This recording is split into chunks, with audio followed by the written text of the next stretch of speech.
ಎಲ್ಲರಿಗೂ ನಮಸ್ಕಾರ. Dongre studio YouTube ಚಾನಲ್ಗೆ ಸ್ವಾಗತ. ಇವತ್ತಿನ ವ್ಲಾಗ್ನಲ್ಲಿ ನಾವು ಶಿರಾಳಕೊಪ್ಪ ಬಳ್ಳಿಗಾವಿ ಈ ಕಡೆಗೆ ಸಾಗ್ತಾ ಇದ್ದೇವೆ.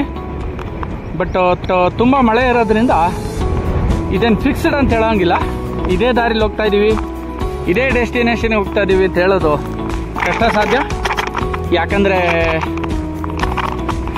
ಯಾವ ದಾರಿಲಿ ಯಾವ ಮರ ಬಿದ್ದಿರುತ್ತೆ ಗೊತ್ತಾಗಲ್ಲ,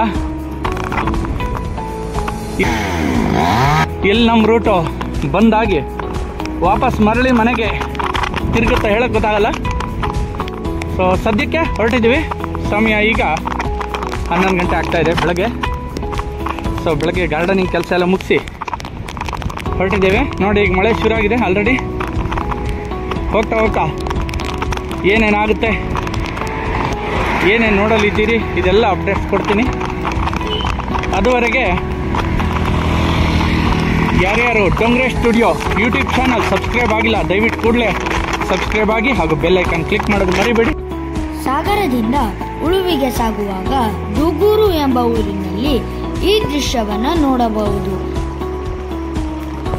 ಇಲ್ಲಿನ ದೃಶ್ಯ ವೈಭವ ಕೃಷಿ ಚಟುವಟಿಕೆ ನನಗೆ ನಿಂತು ನೋಡುವಂತೆ ಮಾಡಿತು. ಗಾಳಿ ಹಾಗೂ ಮಳೆಗಳ ವೈಭವದಲ್ಲಿ ನಿಧಾನಕ್ಕೆ ನನ್ನ ಸೈಕಲ್ ಪ್ರಯಾಣ ಸಾಗಿತು.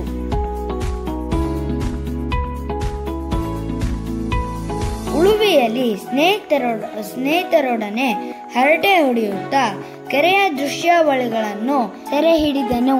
ಉಳುವಿ ಕೆರೆ ಹತ್ತಿರ ಕಂಡುಬಂದ ಈ ಶಿಲ್ಪಕಲಾಕೃತಿಯ ಬಗ್ಗೆ ನಿಮಗೆ ವಿವರ ಗೊತ್ತಿದ್ದರೆ ಕಮೆಂಟ್ನಲ್ಲಿ ತಿಳಿಸಿ.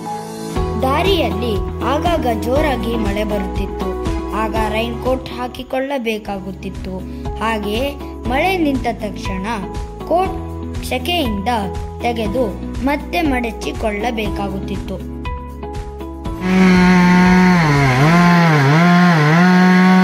ಉಳುವಿಯಿಂದ ಶಿರಾಳಕೊಪ್ಪ ಸಾಗುವಾಗ ಇಂಡುವಳ್ಳಿ ಗ್ರಾಮದಲ್ಲಿ ರಸ್ತೆಗೆ ಅಡ್ಡಲಾಗಿ ಬೃಹತ್ ಮರವೊಂದು ಬಿದ್ದಿತ್ತು.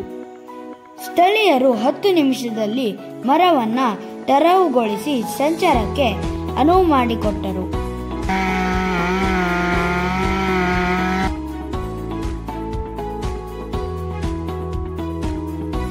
ಮಧ್ಯಾಹ್ನ 1:30 ಸುಮಾರಿಗೆ ಶಿರಾಳಕೊಪ್ಪ ಪಟ್ಟಣ ತಲುಪಿದೆನು.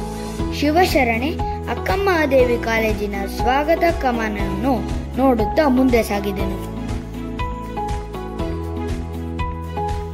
ನಂತರ ಬಳ್ಳಿಗಾವಿಗೆ ತಲುಪಿ ಕೇದಾರೇಶ್ವರ ದೇವಸ್ಥಾನದಲ್ಲಿ ಫೋಟೋ ತೆಗೆದುಕೊಂಡು ಕೆಲ ಕಾಲ ವಿಶ್ರಾಂತಿ ಪಡೆದೆನು. ಅಲ್ಲಿಂದ ಸೊರಬ ಮಾರ್ಗವಾಗಿ ಸಾಗರದ ಮನೆಗೆ ಸಂಜೆ 5:30 ಸುಮಾರಿಗೆ ತಲುಪಿದೆನು.